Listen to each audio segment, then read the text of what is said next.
નારદજી ગયા છે, તૈયારી કરી ગંગાના કિનારા ઉપર બધાને આમંત્રણ આપ્યું. તમામ લોકોનું આગમન થયું અને આગમન થયું.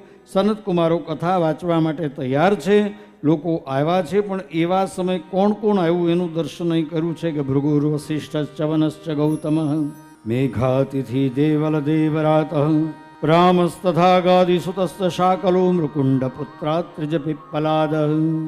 આ તમામ પ્રકારના ઋષિઓ આવ્યા છે. ભૃગુ મહારાજનું આગમન થયું, વસિષ્ઠ આવ્યા છે, કશ્યપ આવ્યા છે, ગૌતમ આવ્યા છે, મેઘા તિથિ દેવલ દેવરા તમામ લોકોનો. ઘણા લોકો ત્યારે નહોતા આવ્યા. હા, અત્યારે જે પોઝિશન હતી છે ને એ ત્યારે પણ હતી કે આમંત્રણ આપવા છતાં લોકો નથી આવતા. જ્યારે પારિવારિક કથા હોય ને ત્યારની વાત કરું છું. આ તો જાહેર કથા છે ગૌશાળા માટેની, એટલે અહીંને કોઈ પ્રશ્ન નથી. પણ પારિવારિક કથા હોય ત્યારે આમંત્રણ આપીએ છતાં લોકો ના આવે.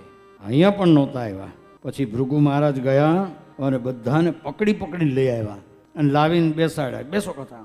હા, અને બધા લોકો પોતપોતાનું આસન ગ્રહણ કરી અને બિરાજમાન થયા છે. સનતકુમારોએ કથાનો પ્રારંભ કર્યો છે અને એ કથાની અંદર સૌથી પહેલું કહ્યું સદા સેવ્યા શ્રીમદ ભાગવતી કથા યસ્યા સ્મરણ માત્રેણ શ્રવણ માત્રેણ હરિશ્ચિત્તમ સમાશ્રયેત. સનતકુમારોએ કહ્યું કે રોજ ભાગવતની કથાને સાંભળો અને તમારા ઘરમાં જો ભાગવતજી હોય ને તો રોજ વાંચો, થોડું થોડું થોડું થોડું. હા, કારણ કે 7 દિવસમાં તો આખી બધી કથા ન થાય, પણ ઘરે થોડું થોડું રોજ વાંચો તો મહિને, 1.5 મહિને, 2 મહિને પૂરું થાય. તો સનતકુમારોએ કહ્યું સદા સેવ્યા શ્રીમદ ભાગવતી કથા. રોજ ભાગવતજીની કથાનું સેવન કરો. તો ઘણા લોકો કહેતા હોય કે રોજ કથા સાંભળવામાં શું હોય, એક ને એક તો કથા હોય છે, કથા એક જ હોય. પણ સાંભળો તો કાંઈક એમાંથી નવું જાણવા મળે, દિને દિને નવમ નવમ. હા, થોડું થોડું ક્યારેક ક્યારેક નવું નવું એની અંદરથી જાણવા મળે. બાકી તો કથા તો એ જ હોય ને, જે મૂળ છે તો જવાય. હવે સત્યનારાયણની કથા તમે સાંભળો તો એનું મૂળ એક જ છે ને, કે શતાનંદ નામનો બ્રાહ્મણ, સાધુવાણીઓ, કઠિયારો, આ જ બધું છે ને. કલાવતી ને લીલાવતી, તુંગધ્વજ ને અંગધ્વજ, એ જ બધું આવે. પણ વક્તા સારા હોય તો લડાવે સત્યનારાયણની કથાને પણ.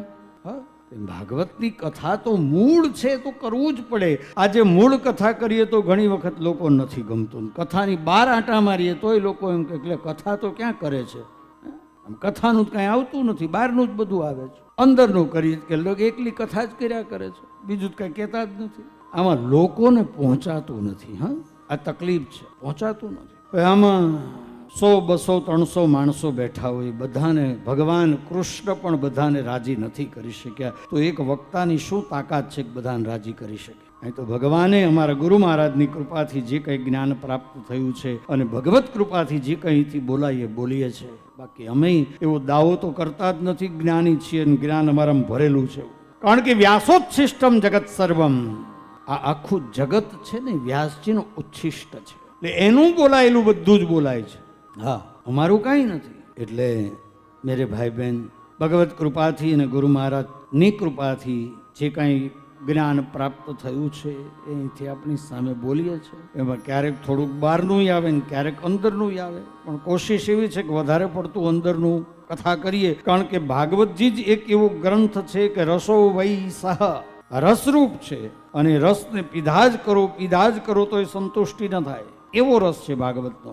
તો સનતકુમારોએ પ્રારંભ કરતા કહ્યું સદા સેવ્યા, રોજ કથા સાંભળો, ભલે એકની એક હોય, સાંભળો. ધ્યાનથી સાંભળશો ને તો કાંઈક નવું મળશે એમાંથી. હા, નવું કાંઈક જાણવા મળશે ધ્યાનથી સાંભળશો. પણ કાંઈક નવું આવે ત્યારે જ આપણું ધ્યાન ક્યાંક બીજે હોય તો પછી ક્યાંથી નવું મળે? નવું મેળવવા માટે પણ આપણું ધ્યાન સતત કથામાં હોવું જરૂરી છે. તો સદા સેવ્યા, રોજ સાંભળો. રોજ સાંભળવામાં શું હોય? પછી રોજ દાળ ભાત શાક રોટલી રોજ જ ખાઈએ છીએ ને આપણે. ચાય રોજ જ પીએ છે ને, એક જ સરખી હોય. ચા ને ખાંડ ને પાણી ને દૂધ, આ 4 વસ્તુ ઉકાળીને બનાવીએ ને ચા કહેવાય. ઉકાળો તો એ રોજ પીએ છે કે નહીં? બોલો, પીવો છો કે નહીં રોજ? સ્વાદ તો એક જ સરખો હોય ને, તો એ ઘણાને સવારમાં ઉઠતા આવે ચા જોઈએ ત્યારે આંખ ખુલે, સ્વાદ તો એનો જ છે, તો એ કેમ રોજ પીએ છે? એમ કથા પણ એની એ જોઈ ને તો એ રોજ સાંભળવાની. હા, રોજ સાંભળશો ને તો અહીંયા કહ્યું છે કે સદા સેવ્યા શ્રીમદ ભાગવતી કથા યસ્યા શ્રવણ માત્રેણ હરિશ્ચિત્તમ સમાશ્રયેત.